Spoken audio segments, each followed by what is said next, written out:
Hello guys, আসসালামু আলাইকুম। আমরা এখন মসজিদে যাব। আমি নামাজ পড়ব আর আমার দাদুর জন্য দোয়া করব।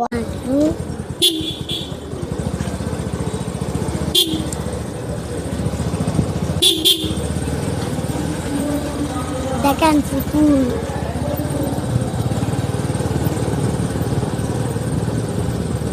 এটা দেখেন মাদ্রাসা। কালকে না এখন আমাদের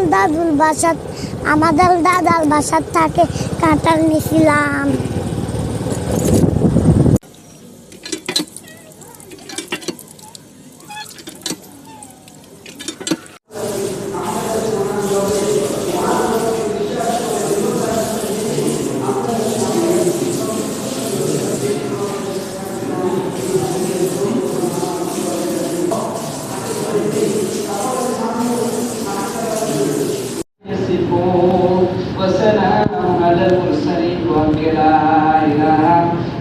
আল্লাহ আমার দাদু সব গুনাহ ক্ষমা করে দাও, আমার দাদুকে জান্নাতবাসী করো, আমিন।